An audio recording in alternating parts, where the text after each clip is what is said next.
Jazzcast Pros. Hello, Bossy. How's your day going today? How's your day, Kelly? My day's actually going pretty well. I can't complain. I had a great weekend. I went to my general manager's wedding, which was beautiful, and I got to hang out with a bunch of my long-term staff and staff that are no longer with us in an outside of work environment, which is always fun. Oh, that's nice. How are you doing? Well, a lot of my staff weren't able to make it to work today or this weekend, so I got to work all weekend, which was fine. We had a celebration of life that we catered at the restaurant, and I would have been there anyway, so it was really great. Looking forward to brighter days with more staff. Always, right? That's like the number one thing. It's funny because we're about to talk to Jordan in our interview today, and Jordan talks a lot about leading with compassion. Obviously, as small business owners, we are passionate about what we do, but we have compassion for both our work and our work family, which can be regulars, guests, both. Yeah, they're just as important. Yeah, celebrations of life, weddings, issues at home. You know, we take all of that on. Mm-hmm. So as we said, we're meeting with Jordan Betts, a salon owner here in Rochester, and I think she actually has some news about what's coming next in her business life, so I'm excited to hear about that. Yeah, she's got a lot of changes, and she's overcome a lot of shit in the past year, and I hope you're looking forward to hearing her story and getting some business advice from her. Like we said, something Jordan always says is that she leads with compassion in her business, and let's hear her story.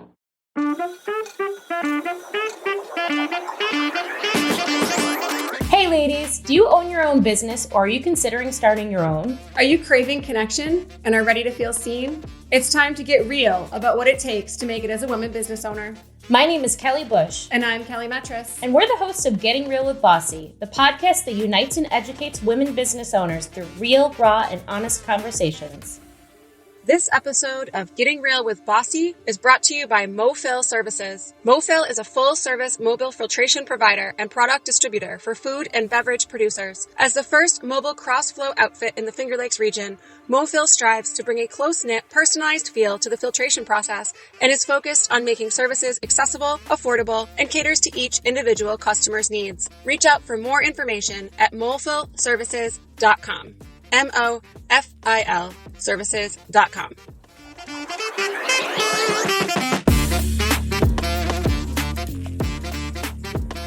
Hello and welcome to the Bossy Podcast. Today we have Jordan Betts from Need Salon and Mint Salon. I'm going to record this over again because I know you're in so much transition. I didn't even know. I know.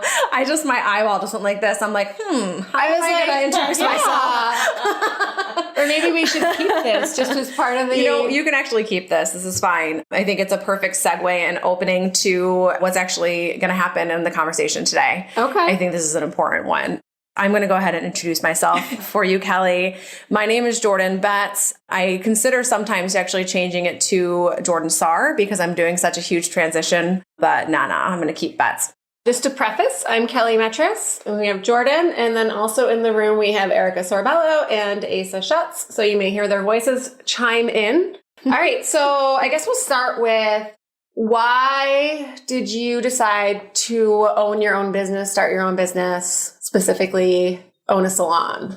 Okay, so for those of you that don't know me, I definitely am not a major salon player. I never was. I never did my hair. I never did my makeup. I still am the same way. So to be in the salon world was really weird and interesting for me. It all actually fell into my lap.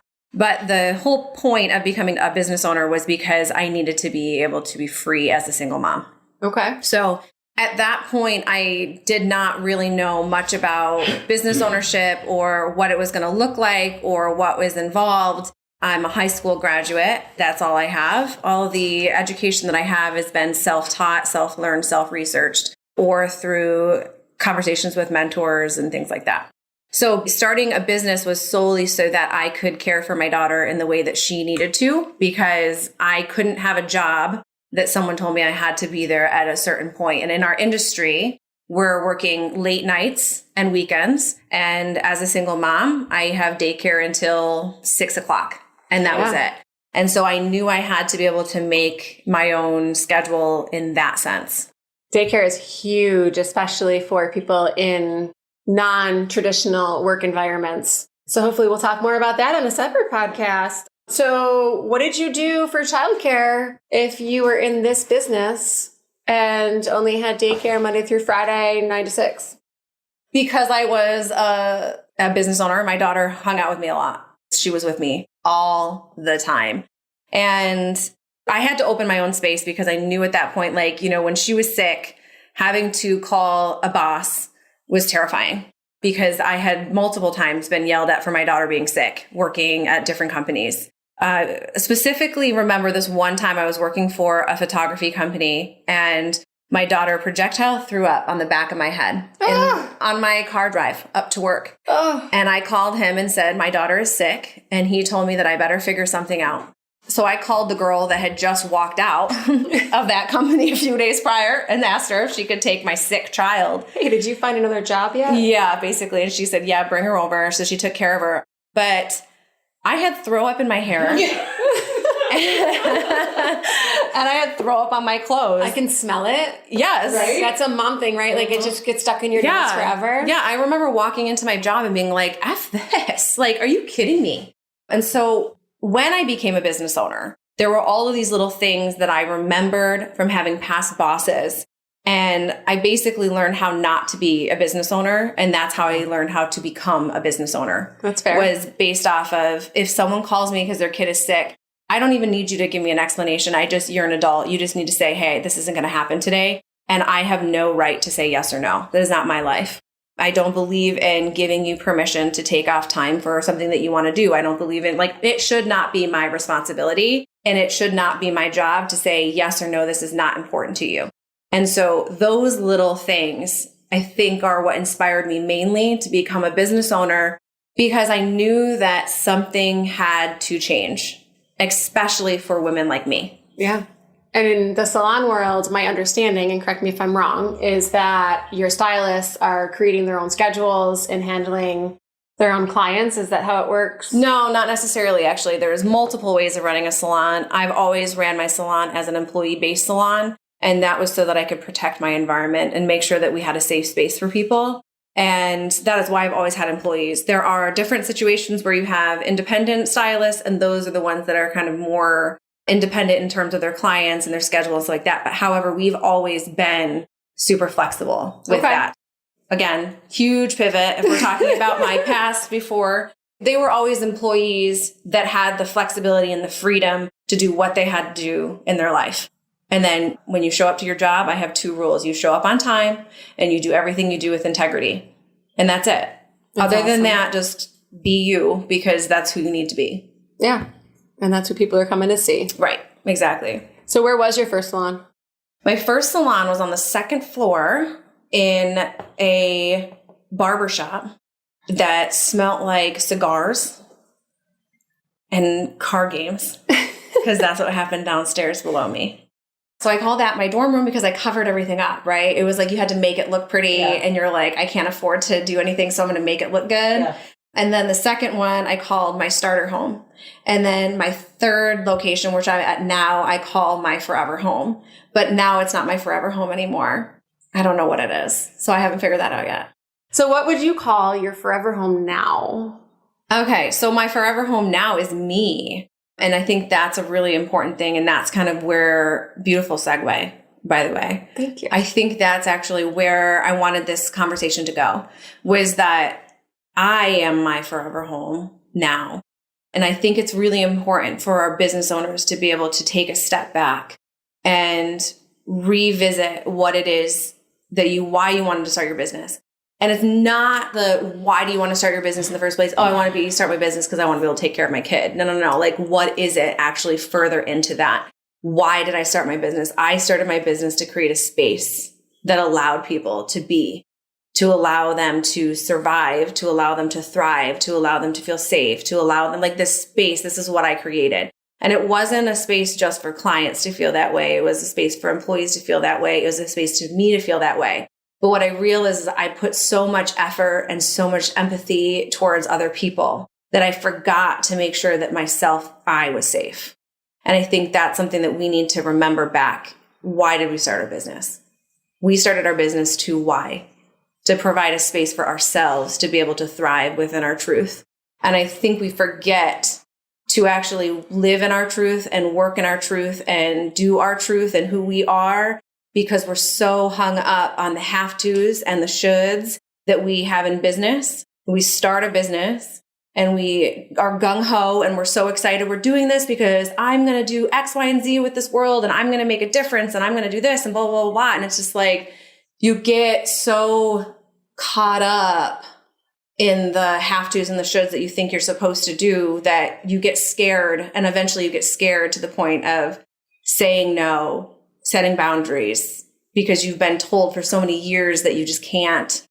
If I don't feel happiness within, if I'm not following my truth, if I'm not being honest with myself, then I'm never going to be able to give people what I've always wanted to give them. And I tried to give everyone what they wanted. But what I did is I gave everyone what they wanted and I forgot to give myself what I needed and what I wanted. Ooh, there's an Alicia Keys song I'm going to send to you that's like my jam right now. Oh, I love that. And the kids are like, why do you listen to this song so much? And I'm like, listen to the words. It's important.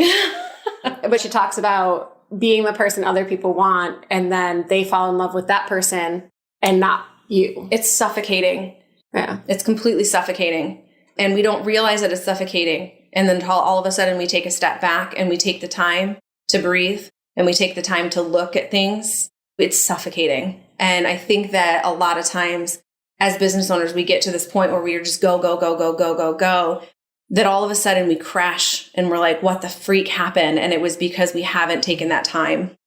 And something I say to my team all the time is do not underestimate the work that your brain is doing. Your brain is working. If you're physically not working, your brain is still working. And we have to give ourselves that time, that actual time to be able to step back and heal, because we say that we're resting and we pick up our phones. Mm-hmm. We say that we're resting and we read a book. We say that we're resting and we watch TV. We say that we're resting and we're hanging out with our kids. And yes, those are all amazing things. But if we don't allow ourselves that space and that time, we will suffocate, because we will not be following what's our truth, because we're going to be so influenced by the outside distractions that we're constantly distracted by. Join us October 16th through the 19th in Geneva for our Bossy Build and Balance Retreat. We are filling each day with seminars and activities to promote self and business health, allowing time to rejuvenate and build your business. Go to bossyrock.com to sign up for our email list and stay up to date on offerings and opportunities. Follow us at Bossy Rock. Be bold, be bossy. See you in Geneva. Jordan Batts from Need Salon and Spa here. I wanted to let you know, what is Bossy to me? Bossy to me is safety, the feeling of safety and comfort amongst these other business owners. It's unbelievable the group of people that I've come into contact with and have helped me through these most difficult moments in my entire life without judgment. I never even knew to ask for help, and Bossy has taught me it's good to ask for help, but it's even better when we accept it. To have a group that without judgment holds their hand out and says, how can I help you? That is what Bossy is. It's funny because, like, as a business owner, you get paid a set amount of money that you can afford to pay yourself, regardless of the hours that you work. And people only really gauge those hours as the time that you are on site. Uh-huh. You know, and they're like, oh, well, you don't work this week? And it's like, no, I mean, my kids are home from school this week, so I'm working from home, but I'm still working probably a portion of every single hour of the day, right? But I find I can do the most work certain times. I took up jogging recently. And if I can take a jog and I get into the space and my head is not getting bombarded by everything else, like my phone and my kids and work and messages and emails, or I go on the Stairmaster and I start just focusing on something else, or standing in the shower and just letting the water hit you, right? And you have like these, like, for me anyways, these aha moments of, oh, this has been really pissing me off and I didn't really know how to word it. And this is how I want to address it. And you're like, oh, wait, I just had like a clear thought and I've been spending all this time trying to figure it out, but really I just needed a moment. Mm-hmm. So I bring that up because I want to ask you, do you have things in your life that you do that you find bring that clarity, and whether it's personal or professional, because as business owners, it all overlaps. I mean, these things happen to me about work and personal life in my aha moments. Yeah, I call them clarity walks. And I take my friends on them sometimes. So if anyone wants a clarity walk, I'll be happy to take you on one. Awesome. But what I do is I call them clarity walks, and I specifically curate those walks to be that. And so I make sure that my phone is on do not disturb. The thing that I like to tell people is when you're doing this, prepare yourself for this alone time, because we freak out and we panic. And so the first thing that you need to do is text all the people that you think are going to text you and that you think are going to reach out to you within the next hour. And then you just tell them that you're going to be gone for an hour. That's it. Just put it out there. You're going to be gone for an hour. And then what we do is we go out into a walk, or I go out by myself and I say it audibly. Jordan, this is a clarity walk. And this walk, we are thinking about this. And that is it. And I have no distraction, no music. I don't put music on. My dogs come with me, which is great, but they can be distracting as well sometimes. Oh, and then you don't look crazy when you're talking out loud. Well, So people just think you're talking, because I would just be like talking out loud, and I'm like, I should have my dog, because then people will be like, oh, she's talking to her dog. You know, Kelly, I think a lot of people, once I start really kind of coming out of whatever this is, this transition of my life, I think a lot of people are going to feel like I lost my mind. And I'm actually proud to say that I think I did lose my mind. Good. And I gained my spirit. And I think that's an important thing for people. But I don't really care if people think I look weird talking to myself anymore. I used to, but it's like, you know what? No way. I don't care. Like, this is how I have to get my thoughts out, and this is how I do it. And so for the longest time, I thought there was something wrong with me because I couldn't do things the way that other people did it, or that I thought it was supposed to be a certain way. But I'm realizing I'm learning these different ways of working with myself and how I specifically am. And it's okay to use whatever resources that you can to make it work for you specifically. And quiet walking with my phone on record helps me, because I allow myself to be able to just speak openly and outwardly. And then I can just take those words and I can type them out, and then I can look at them and see if they make sense or not. And if they do, then that's great. If they don't, then that's fine too. It's like an audible journal entry. It is. I personally need to journal my life so that I remember what's happening every day, because it's gotten to that point where I can't really remember all the details. And so that those are other ways of helping me keep myself on track. So give me an example of something that you allowed in your space before you had this transition time that you no longer allowed in your space, and what that looks like. Well, there are things that I cannot speak about right now publicly, but I will say that we went through an excruciatingly painful experience in my business that floored me and floored a lot of other people in the space. And when I say floored, that's a gentle way of saying we were completely obliterated and thrown onto the ground, truly, is what I feel. And when I started my business, I always said, I'm going to run my business. I'm going to lead my business with compassion. And that is always what I said. I'm going to lead my business with compassion. I heard that like 15 years ago. This woman said, I lead my business with compassion. And I loved that. And what I didn't realize was that there has to be a limit of compassion when your business. And I didn't limit my compassion, and I was destroyed for it. So there is an equal exchange of value in my space. If there's inequality of value, that is not allowed in my space anymore. Well, because you carry that with you. So if you're the only person sending out compassion, and that's relationships in general, right? So like as a business owner, especially in small business, and I don't know that it has to do with being a woman, but maybe it does. Men, you can chime in. I'm sure that you're compassionate as well. We take our employees in as family. We give them space in our souls, and we worry about them, and we try to help them, and we want to better their lives to the extent that we can do so. When they come in and they have a lot on their plate, we become a therapist, we worry, but then you leave with that. And then you're carrying that and you're worrying about that. But if they don't give a shit back and they're just walking over you, yeah, I like that. Yeah, it's exhausting. It's suffocating. It's hurtful, all of those different things. And you don't realize that as a business owner because you're just on a go, go, go, go, go. And again, it's taking that step back and understanding that you need to be taken care of too. And to think about it in such a way that how do you take care of your employees? How do you take care of your kids? How do you take care of your animals, right? Whatever you have. Like I know, for example, my dog just got a burn from bishop's weed on his nose. Let me tell you the things that we did for that dog. Okay? Oh my God. He is like such a freaking baby and he knows that he's amazing. Anyways, I'm obsessed. why don't I do that to myself? Why don't I take care of myself like that? Yeah, but your dog wouldn't treat himself that way. You right, need but someone it's to lean more on. it's more for us to realize, if I'm going to treat my dog that way, if I'm going to treat my kid that way, if I'm going to treat, then I better expect to be treated that way back, but I also need to treat myself that way. Yeah. Because by the way, my dog does treat us that way. And value. Right. Like, he's obsessed with us. Like, he's amazing. So he gives us all that love. If we're going to give him that back, it needs to be a mutual thing. Yeah. Hey y'all, I'm Erica Sorbello, and I'm the owner as well as the stylist at Gallery Salon, located at 4 Elton Street in the neighborhood of the Arts in Rochester, New York. We specialize in everything from lived-in hair color to vivid creations, haircuts, wedding hair and makeup, structured manicures, gel extensions, and the best nail art in the city. We work closely with Rochester artists and makers to carry an array of handmade goodies for you to shop from. Gallery Salon is proud to offer gender-neutral pricing, and we are a certified LGBTQ+ safe zone. Our space and staff are welcoming and down to earth. We know you'll be comfortable to come as you are and celebrate your individuality at Gallery Salon. You can find us at galleryhair.com and Facebook or Instagram. Give us a call at 585-271-8340, or better yet, swing by and meet us and see what we're about. Gallery Salon, located at 4 Elton Street in the neighborhood of the Arts in Rochester, New York. Do you think that COVID forced your hand on this transition? Do you think it would have happened without that?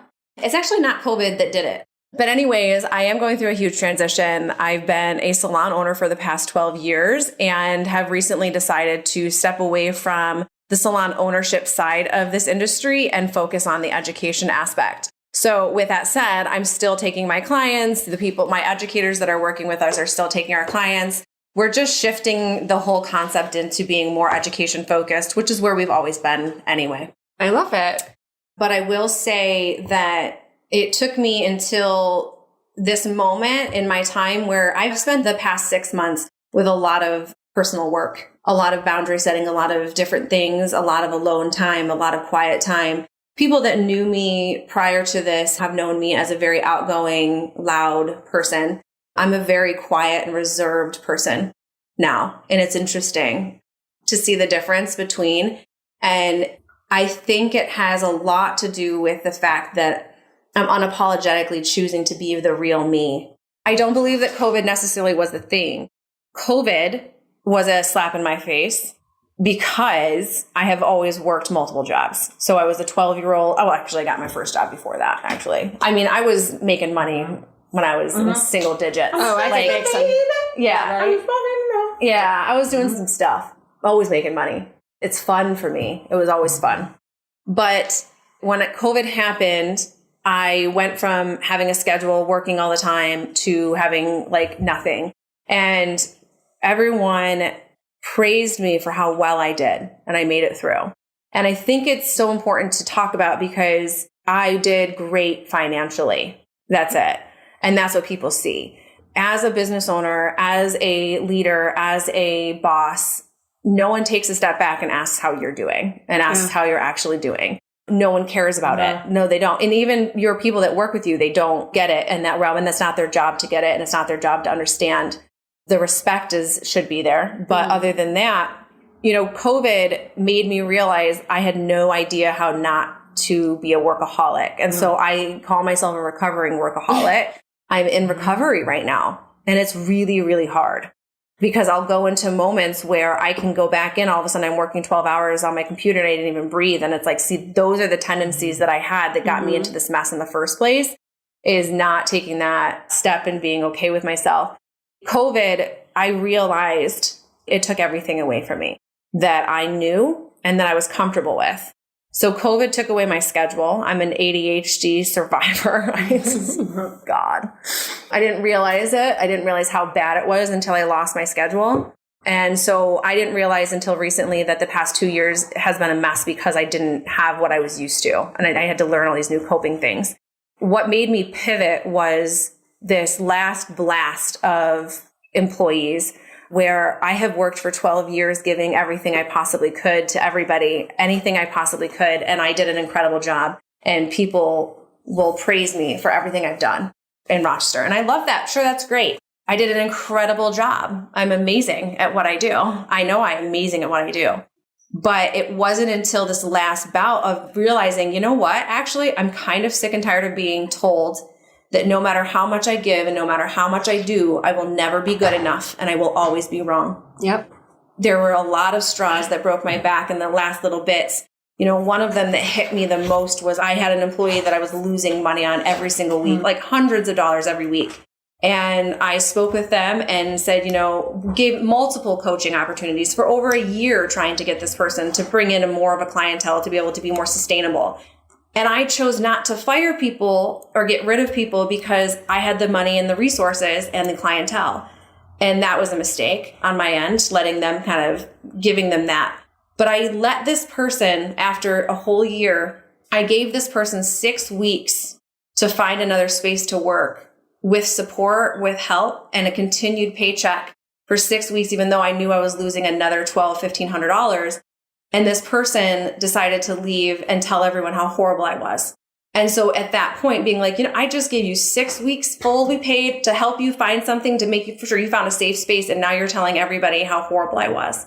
And I just, at that point, had realized, you know what, I've done this for 12 years. I've never taken care of myself. And I want to step back and set some boundaries. And so we're in this new boundary finding adventure. But I think that was it for me. 12 years of being told that I was never going to be giving enough. And I gave everything I could give, including the shirt off my back, thousands of dollars to people when they needed like money ahead of time. There wasn't a question. If someone needed to pay their rent, I paid it. Like there wasn't a question in my mind. I took care of every single person. And to be told time and time again that you're not enough did it for me. So I think there's two important things that you touch base on here. One is that we are people. We're human beings. We are human beings, and we will try to be as perfect as we can, because nobody goes and wants to be a business owner because they don't want to do things well. But we're not right for everyone, and people are not going to see all the things we do. But the other thing that you mentioned a lot in that is when we lose money, people assume, when I say they, I mean people, general public, non-business owners, think all business owners are clumped into this like cloud of big business, right? And it's not. So when you are losing money for our business, you're losing my money because someone has to pay that money in. Somebody has to still pay for the supplies and the overhead and the rent. And when the business itself isn't bringing in enough money to cover it, which is our entire business plan, it is actually money out of our pockets. And we don't often get paid because that money is not there when things aren't going well. So we are literally losing money. So our children and their home and their food. And so when we start freaking out about how much money we're losing, people are like, well, it's just a business. And you're like, no, it's not just a business. I had a few people that were not bringing in enough money, and I was still giving them more than they really deserved because they needed it to be able to survive. Right. And in that case, that meant that I was taking more clients, which is completely opposite of what I wanted to do. But, you know, COVID has fun and decided to, you know, take my savings. So I had to continue to work more. And that was when it got to the point of me saying, like, you know, I have to run this business. I'm still a mom. I have a 16-year-old. I want to be home with her. This is the whole point of me having my own business. I didn't work 12 years to be working 80 hours to pay you a paycheck because you won't go and get your own clients. Right. And that was it for me. So let's circle back to you choosing to start your business on an employee model, which is not super common in your industry, and you're focused on education. Yeah. So an employee is also a very difficult model to work with. It's incredibly difficult. However, it was important to me that I remained in control of my environment in terms of what was happening to the clients that were coming in and how they were being treated when they were in the space, because I built this business from scratch from my clientele. And so people are expecting me. And so as I'm growing the business, if they're expecting me, and I'm not expecting me per se, they're expecting the caliber of value that I'm offering when it comes to the way that people are being greeted, to the way that they're being treated in the chair, to the way that they're leaving. So what I've done over the past 12 years is, I truly call it research, is that every single client I'm with, I'm researching what it is that we need to be able to offer in a service. And I talk to a lot of business owners about this, not even just in the salon world, but about creating that environment that is cohesive for what you're looking for. And I have a quote that I actually wrote last night. You can make whatever you need in whatever environment and capacity as long as there is an equal exchange in value. I love that. Yeah. So with that said, you can have whatever life you want. You can have whatever you need. Manifestation's a real thing. Mm-hmm. It's a 100% real thing. Every single thing I have in my life is because I have manifested it and I have worked really, really hard for it. So there's no luck involved in that. Everything that I did was strategically placed in order to have this stuff happen. All my decisions were based to make sure we got to this point. But you can have anything you want. You can make as much as you want. You can have whatever schedule you want. You have to be able to match that value in order to ask for that. Definitely. My wheels are churning. I love that. Okay, so back to you. I'll churn more about your quote after we stop recording. Okay, so you are in a massive transition, and we're going to have to interview again in like a year and see where you're at and like compare to this interview. Let's say 6 months. Let's say our next interview. We'll interview you in like another year when your transition has landed somewhere. Mm-hmm. And you, I know, have spent time being clear and concise about what you want that to look like and what you're trying to get out of everything. Mm-hmm. So can you describe for us what your life looks like in a year from now, Jordan? Yes, absolutely. A year from now, I will be teaching all of my classes locally and at a distance. But my personal dream and goal has always been to be a motivational speaker and an educator. That's all I want to do. And so my favorite thing in the entire world is to teach business, non-traditional business, truly, in the sense of we need to look at the numbers, of course, but we need to look beyond that. And we need to look at the truth behind things because things are shifting and changing. Business is shifting and changing. And so I will be inspiring other business owners to begin running their business in ways that are opening themselves up to the people that are working with them in different realms. I think it's really important that we take a look at what the needs of people are. One of the questions I ask to businesses is I ask them what they want, and then I turn around and ask them if they think that their employees want that too. And if they say yes, then it means that they need to start doing the things for their employees like that too. And that's where I'll be in a year. I'll be doing more of that. I think I'll still take, maybe 5 hours of clients because I have a few clients that have threatened me for leaving the industry. So there's that. but it's just going to be more focused on education. The salon is turning completely into an academy. It will have shadowing there so stylists can book and work with us while we're working with clients so that they can see what it looks like to run a service the way that we run it, to teach people how to increase their value so that they're working less and making more, but making more in a conscious and elevated way, not in a way that we're just going to up our prices because everyone else is. We're not raising our prices because of that. If we're raising our prices, we're raising our value. So you, I don't think mentioned that you specialized in curly hair. Yeah. You're well known. Mm-hmm. I have some curly haired relatives that would love to have you be the only person that cuts their hair. For those of you that don't know, and your salon Need was a completely different business model, opened up to allow stylists the space when they didn't have it for like a long-term rental. Is that correct? How would you describe Need? Well, I opened up Mint, and Mint was a curly hair salon, and that's all we pretty much did.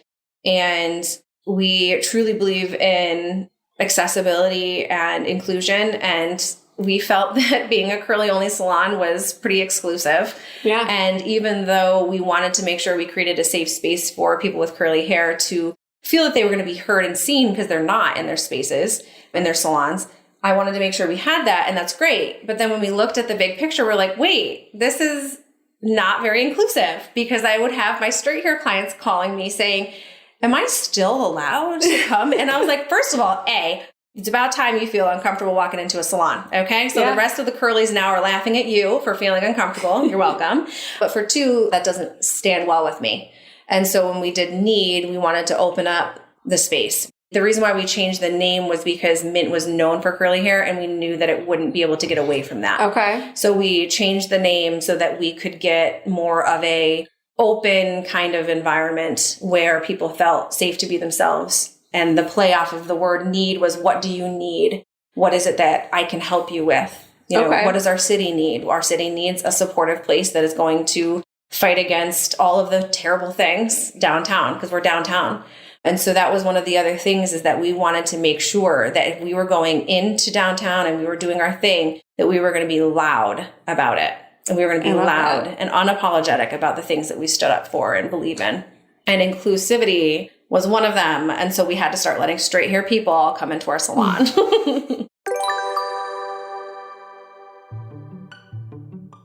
Why Bossy? I belong to Bossy because I love nothing more than being in a space where I am understood, where I can be myself, and where I can speak the truth. As a woman business owner, I find that my voice is often overlooked and quieted. I find that not many people understand the ultimate sacrifices that we make and the struggles that we overcome. And when I'm in a room full of bossy women, none of that matters. We're all in the same space. We're all in the same place. Whether we're making jewelry in our basement or we have 40 employees, we're all putting everything on the line. And that's why I belong to Bossy.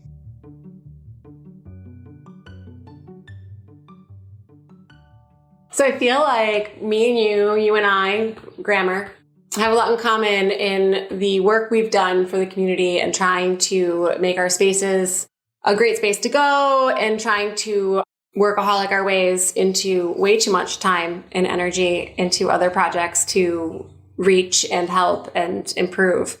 Do you find that part of this transition, and I'm asking because I'm going through it myself, is really taking a look at the best way to spend my resource, which is time and money, to still make those changes and do that help that I want to do, and that is a huge part of everything that I do, but to make it in a more concise manner and really be like, okay, well, if I'm going to put my energy and my time into this to create XYZ, I really need to know that I think it's going to work and I'm not going to just waste that time and energy away.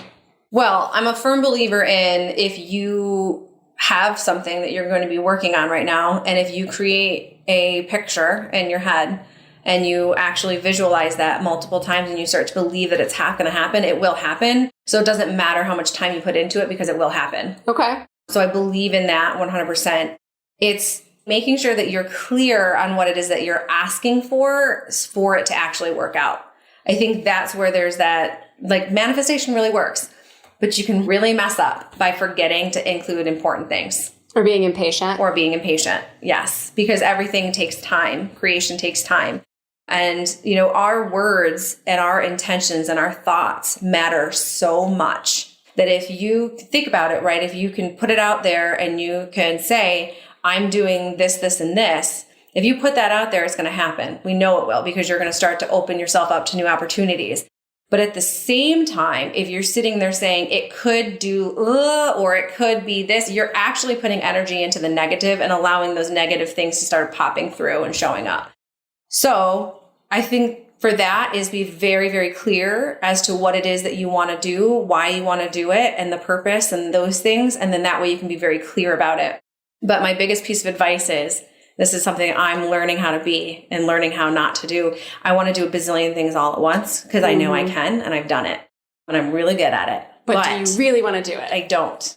I do down the road. I want to. But we have nothing but time in the sense of the grand scheme of things. No, we don't have any time. We're so busy, all this stuff like that. But we have nothing but time. So why are we trying to do everything this year? Mm-hmm. Why can't we just pick one thing, two things, and do it? So one of my BFFs, Dominique Curry, she is the curly goddess that takes all the people when I can't do it. She's amazing. She has given me a limit of I'm only allowed to work on two things at a time. Oh, I like that. And it's been absolutely brilliant. I like it. Mm-hmm. Can you tell us the future of your current salons? So the salons will be rebranded, and it will turn solely into the academy.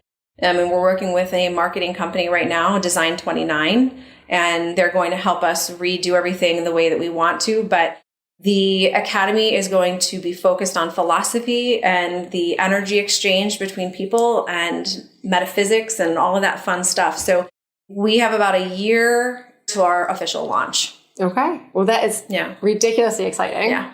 And I don't know, I feel like I just meditated for 45 minutes. That's good. It ended up just being the two of us. And I'm like, I feel so at peace. Is there anything you want to add before you segue your way out by telling us again who you are and what you do? Sure. My name is Jordan Batts, and I used to be proud of calling myself serial entrepreneur.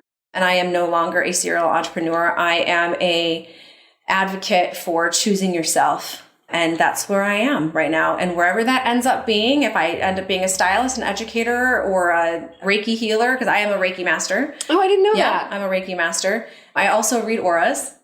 I read your chakras and tell you all these different things. Ooh. Yeah. So if anyone's interested in that, I can do that at the salon as well. I have a Kirkland photography machine that photographs your vibrations. No way. Mm-hmm. And so I can see what your auras are and your chakras are at, and I can help you Why with are you that. telling me this now at the end? We could have just talked about that too. I know. I can do a whole podcast on that. But yeah, so if you're interested in any of that, if you're interested in learning those types of things, at the salon, we truly, fully believe that healing is part of the service.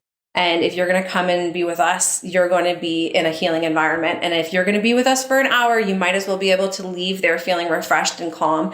And so that's what we focus on at the space. I love it. Yeah. And your spaces again are called? You can find us by going to www.needsalonroc.com, needsalonrock.com, or find us on Instagram. But we are changing our name as long as our advertising company is cool with the name. We are changing the name to Universal Beauty Academy. And it is the concept that universally what we are teaching in our education and our classes actually can work across the world, because we are only in this to just help people feel empowered to love on other people. I love it. Thank you, Jordan. Thank you. That was a lot. What a story she has. I need a clarity walk. I need a clarity walk too.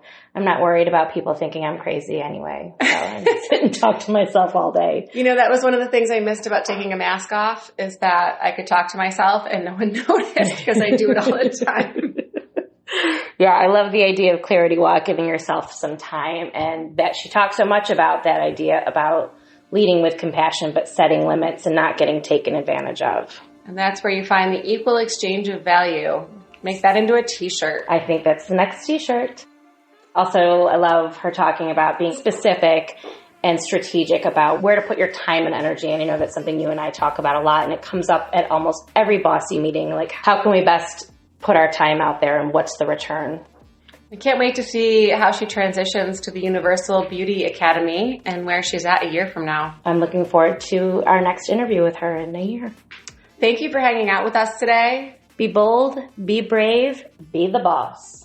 Follow us on social at Bossy Rock, and join Bossy at bossyrock.com/join.